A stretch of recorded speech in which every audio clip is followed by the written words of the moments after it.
하나님의 말씀 보겠습니다. 요한복음 1장입니다. 요한복음 1장 14절 말씀입니다. 요한복음 1장 14절 말씀, 우리 한 절이니까요 함께 읽도록 하겠습니다. 같이 읽겠습니다. 시작. 말씀이 육신이 되어 우리 가운데 거하심에 우리가 그의 영광을 보니 아버지의 독생자의 영광이요 은혜와 진리가 충만하더라. 아멘. 네, 요한복음 1장 1절도 한번 같이 읽겠습니다. 시작. 태초에 말씀이 계시니라. 이 말씀이 하나님과 함께 계셨으니 이 말씀은 곧 하나님이시니라. 아멘. 네, 올 한 해요. 3월에 넷플릭스를 뜨겁게 달궜던 다큐멘터리 영상이 하나 있습니다. 여러분 혹시 아십니까? 보셨습니까? 예, 아는 신이다. 부제가 뭐냐면 신이 배신한 사람들이라는 영상이죠. 대한민국의 사이비 종교들을 주제로 한 8부작 영상입니다. 스스로를 신이라고 여기면서 한국을 혼란에 빠뜨린 이 사이비 교주들의 악행을 폭로하는 그러한 영상이죠. 그래서 피해자들을 인터뷰한 그 영상이 바로 나는 신이다입니다.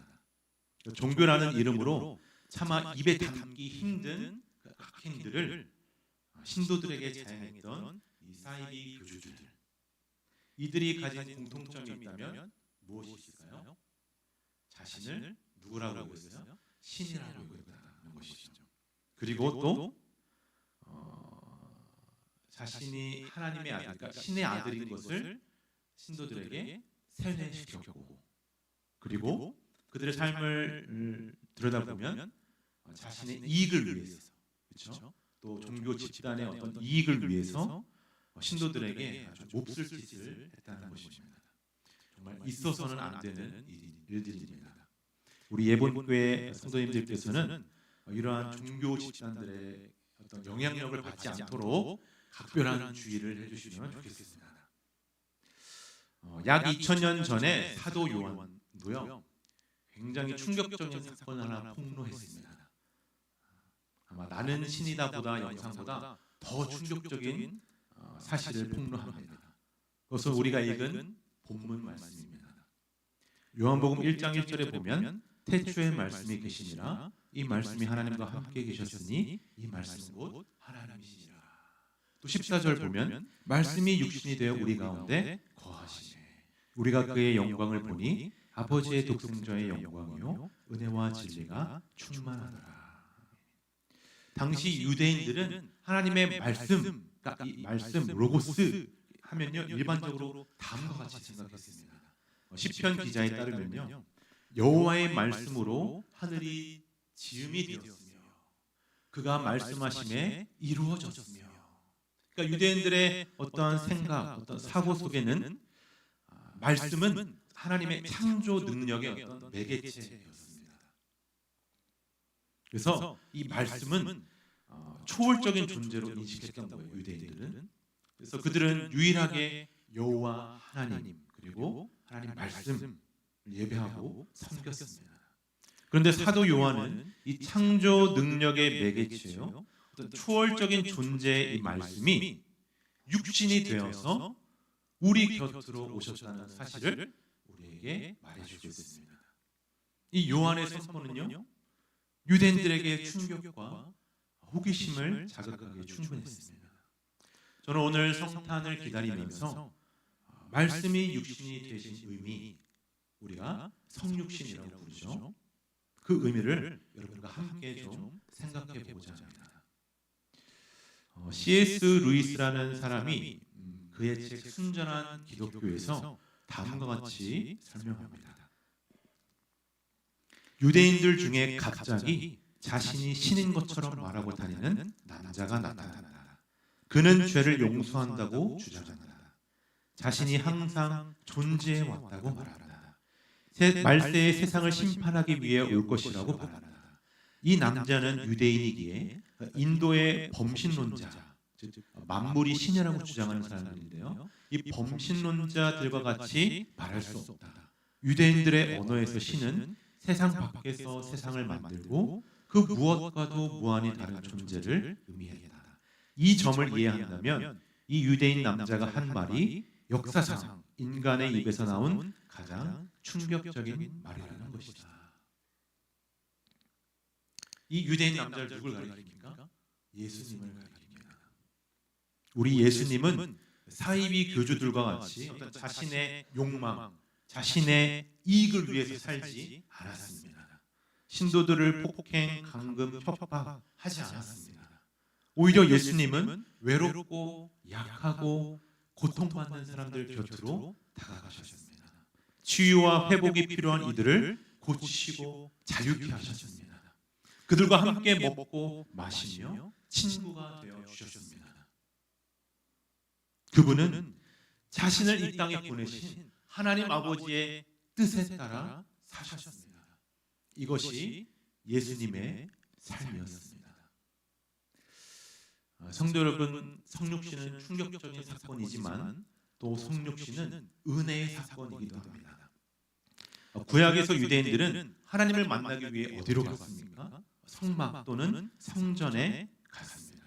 그리고 그곳에 가야지만 하나님의 영광이 임했습니다. 하나님을 만날 수 있었습니다. 그런데 그 일은 보편적인 일이 아니었습니다. 좀 제한적인 일이었습니다. 그런데 말씀이 육신이 되신 이후, 예수님이 이 땅에 오신 이후에 더 이상 나무나 돌로 만들어진 성막이나 성전에 가지 않아도 되었습니다. 하나님이 우리를 만나기 위해 육신을 입고 이 땅 가운데 오셨기 때문입니다.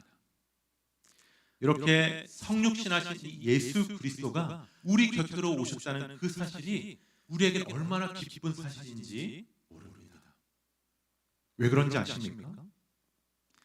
주님이 우리 곁으로 오셨다는 그 사실은요, 구약의 율법 그 말씀을 완전히 뒤집어 엎는 새로운 일이었기 때문이에요. 놀랍고 신비한 일이기 때문에 그렇습니다. 구약의 율법은 이 예수님이 오시고 나서 그 율법이 더 완전하게 되었습니다. 구약의 율법이 예수님이 오시고 나서 완전하게 됐다는 그 의미가 무슨 말이냐면요, 이러한 말입니다. 여러분, 율법은 부정한 것을 정죄하죠. 그렇죠? 이것은 부정한 거야. 그리고 거부합니다. 모독에 경계를 지죠. 선을 긋습니다. 그런데 예수님은 어떻게 하셨습니까? 부정한 자에게 다가가셨습니다. 만지셨습니다. 치유하셨습니다. 그들과 함께 하셨습니다.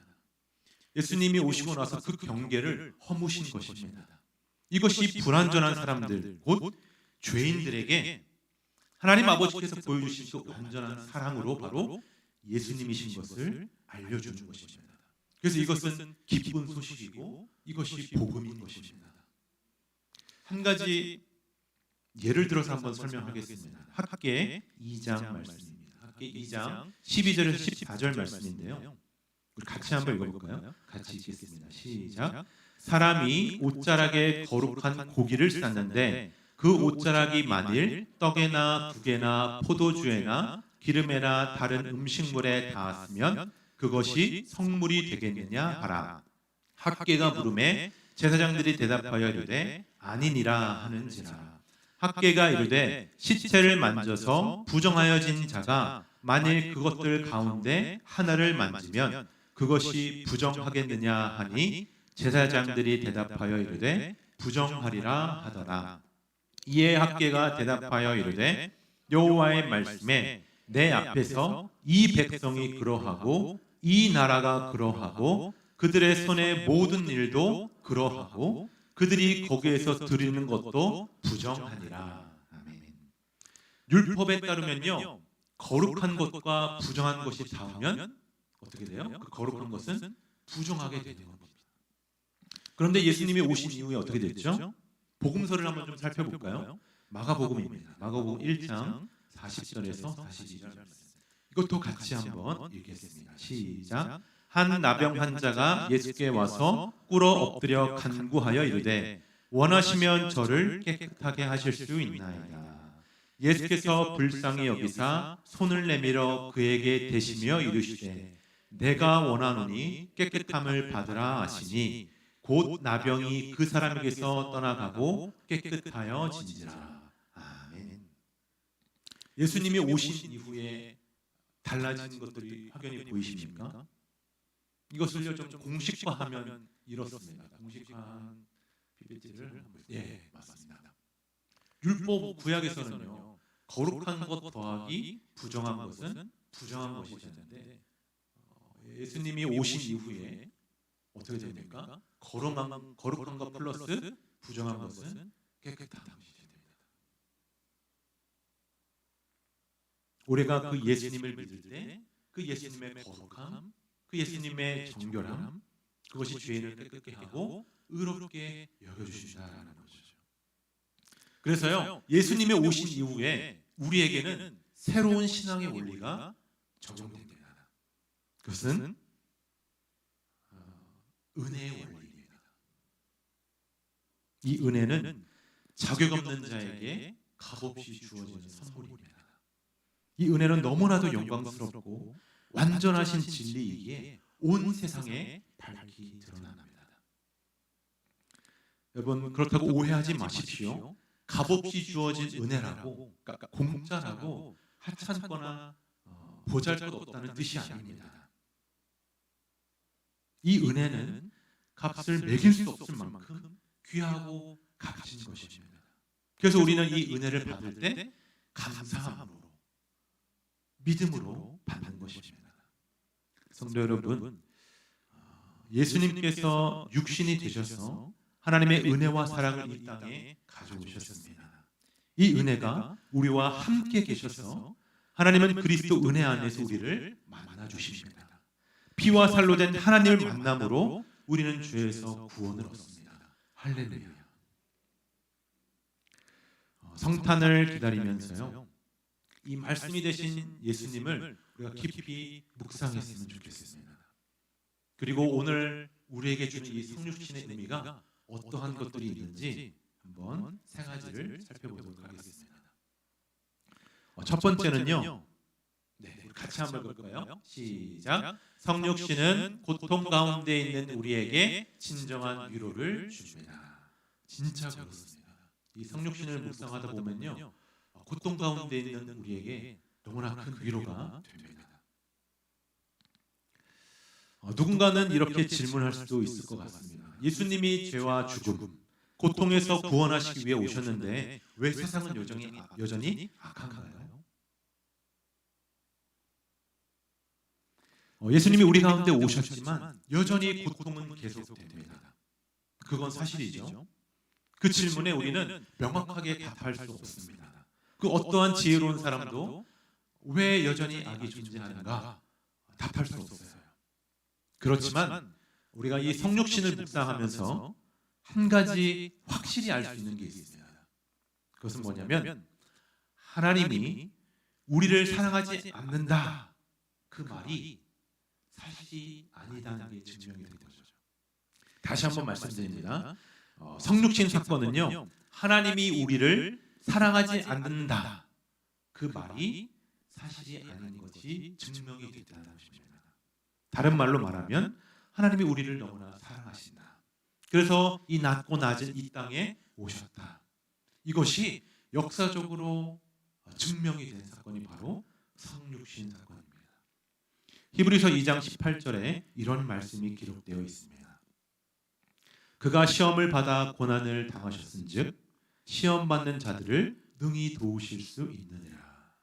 쉬운 성경으로 한번 다시 같이 읽어볼까요? 시작. 주님은 시험 받는 자들도 도와주실 수 있습니다. 왜냐하면 예수님께서 직접 고난 당하시고 시험을 받으셨기 때문입니다. 아멘. 이 사실이 우리에게 얼마나 큰 위로와 감사가 되는지 모릅니다. 우리가 흔히 하는 말 중에 이런 말들이 있지 않습니까? 너는 내가 겪는 이 고통 이해 못해. 너는 내 상황이 돼보지 않았잖아.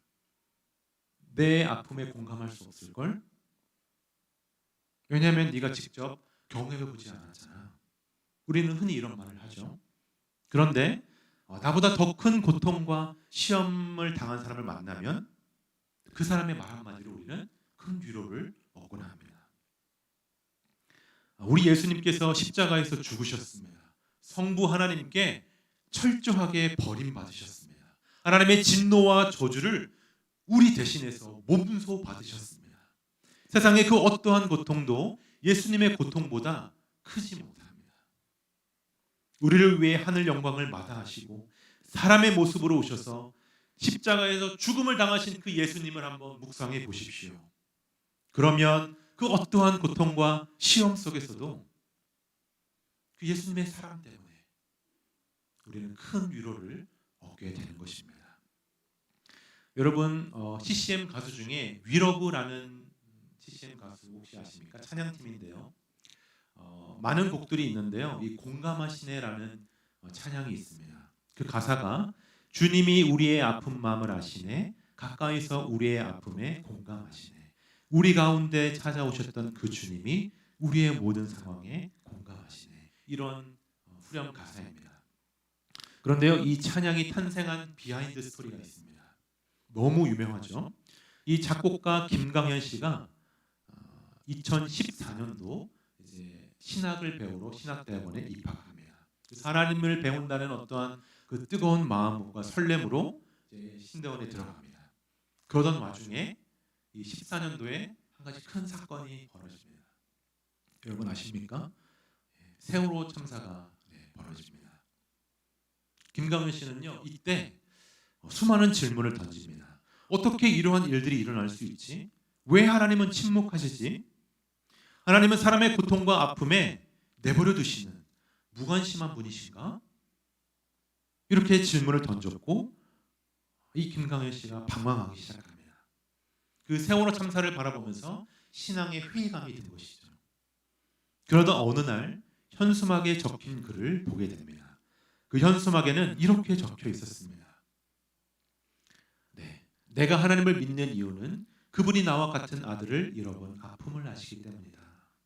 이러한 고백이 적혀 있었습니다.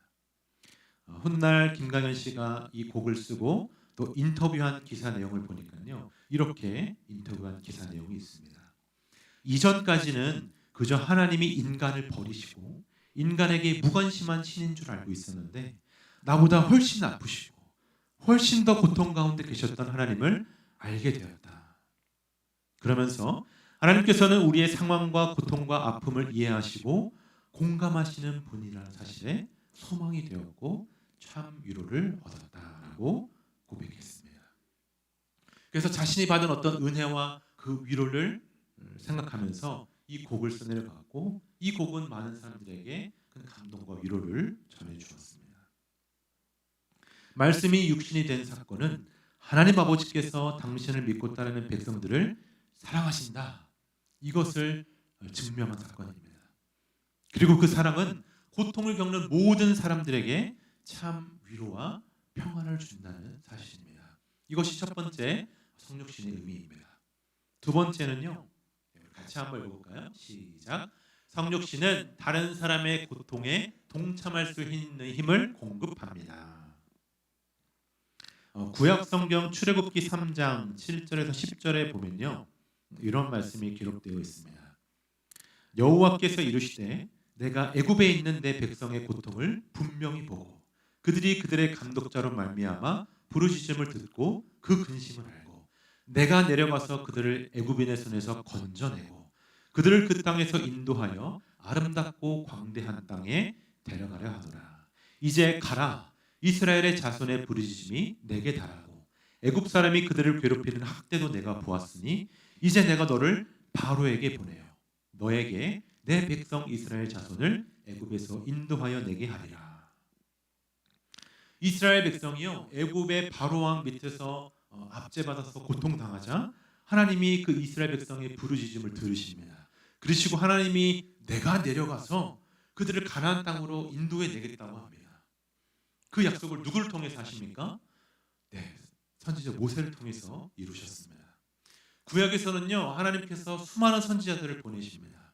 그런데 신약에 와서 어떻게 했습니까?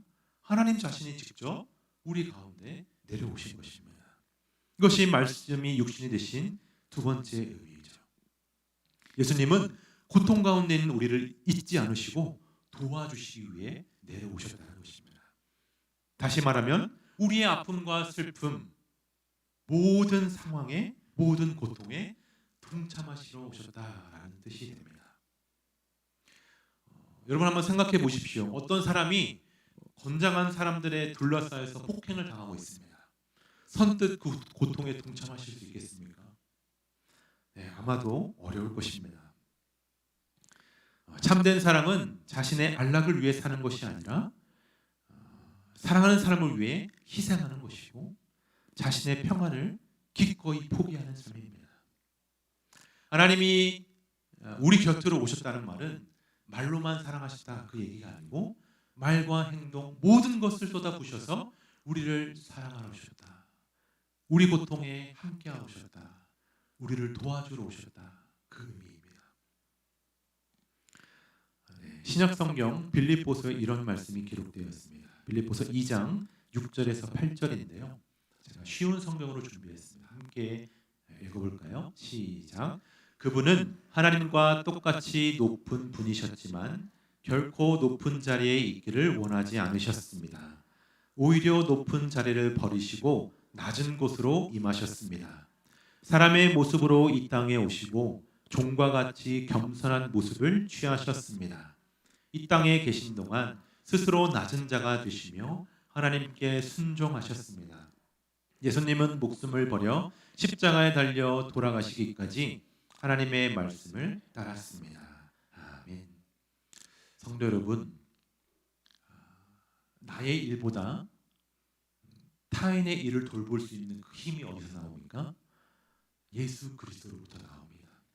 자기 중심적인 삶에서 이타적인 삶으로, 교만한 삶에서 겸손한 삶으로 그 힘을 어디서 얻습니까? 이 성육신하신 예수 그리스도로부터 공급받습니다. 예수님의 사랑, 그 예수님의 은혜를 경험한 사람은 자신을 내어 던질 수 있습니다. 희생할 수 있습니다. 그 힘이 주님으로부터 나오기 때문입니다. 우리는 성탄을 기다리며 스스로 낮은 곳, 목숨을 바치시기까지 하나님 아버지의 말씀에 순종하셨던 그 예수님을 깊이 묵상해야 합니다. 그리고 예수님이 품으셨던 그 마음, 그 겸손의 마음을 우리도 품어야 합니다. 그래서 예수님으로부터 사랑의 힘을 공급받아서 연약한 자들, 위로가 필요한 자들에게 그리스도의 사랑을 전해야 합니다. 그래서 우리는 우리 예본교회는 이 성육신의 의미를 생각하며 주일 오후 사랑의 연탄 봉사를 합니다. 너무도 귀한 일이죠. 그리스도께서 품으셨던 그 마음, 겸손의 마음으로 가장 연약한 자들을 찾아가 도울 때 하나님이 기뻐하십니다. 많은 분들이 이 연탄 봉사에 참여하여서 큰 기쁨을 누리면 좋겠습니다. 마지막 셋째는요. 우리 같이 한번 읽겠습니다. 시작. 성육신은 우리가 이 땅에서 인내하며 소망의 삶을 살게 합니다. 아멘. 말씀이 육신이 되셔서 우리 가운데 거하심에, 그 말은요, 그 거하신다라는 말은 장막을 친다라는 말입니다. 그래서 구약의 이스라엘 백성이 성막을 칠 때 동일한 단어죠. 이 성막 안 거룩한 이 지성소에 하나님이 임재하십니다. 하나님이 임재하시는 곳은요, 하나님의 영광이 가득합니다. 하나님의 영광, 우리가 잘 알고 있는 유일하신 아들 예수 그리스도가 하나님의 영광 아니겠습니까? 하나님의 영광이, 그 예수님이 우리 가운데 함께 하시면 그곳엔 소망이 가득합니다. 죄인인 우리가 하나님께 나아갈 수 있는 새로운 소망이 있습니다. 예수님 때문에 하나님의 자녀들은 아버지의 품으로 가는 새로운 길을 걸을 수 있습니다. 새로운 삶을 살 수 있는 것이죠. 새로운 소망을 품게 되는 것입니다. 그리고 우리가 부활하신 예수님을 바라볼 때 이 불의하고 고통 많은 이 땅에서 우리가 인내할 수 있고 소망을 품고 살아가게 되는 것입니다. 구약 성경에서 하나님이 성막을 칠 때 그곳에 임재하셨다면 이제 신약에서는 하나님은 성전된 우리 안에 하나님의 영으로 함께 하십니다. 언제까지요? 영원히 함께 하십니다. 우리는 그분을 임마누엘 하나님이라고 부릅니다. 마태복음 1장 그리고 마태복음 맨 끝장 28장 우리 같이 한번 읽어볼까요? 읽겠습니다. 시작. 보라, 처녀가 임신하여 아들을 낳을 것이며 사람들이 그의 이름을 임마누엘이라고 부를 것이다. 임마누엘은 우리와 함께 계시는 하나님이라는 뜻입니다. 보아라, 내가 너희와 세상 끝날까지 항상 함께 있겠다. 아멘. 그렇습니다. 우리 예수님께서는 우리가 세상 끝날까지 항상 함께 있겠다고 약속하셨습니다. 이 약속의 말씀으로 하여금 우리는 이 죄 많은 세상에서, 불의한 세상에서 인내하며 소망을 가지고 살아갈 수 있게 되는 것입니다. 말씀을 이제 마치겠습니다. 이 성육신 사건은요, 너무나도 아름답고 놀라운 신비입니다. 우리의 머리로 이해할 수 없는 그 하나님의 사랑입니다. 놀라운 그 아버지의 사랑이 우리에게 찾아오신 그 사건, 바로 성육신 사건입니다. 성도 여러분, 이제 성탄절이 얼마 남지 않았습니다. 말씀이 육신이 되신 그 예수님을 깊이 묵상합시다. 그리고 그 예수님의 아름다우신 성육신의 그 신비를 감사하며 찬양합시다. 마지막으로 그 예수님의 사랑, 그 아버지의 사랑을 공급받아서 어려운 자들, 위로가 필요한 자들, 고통당하는 자들, 영적 어둠에 갇힌 자들을 찾아가서 위로를 전하는 저와 여러분 되기를 주님의 이름으로 축복합니다.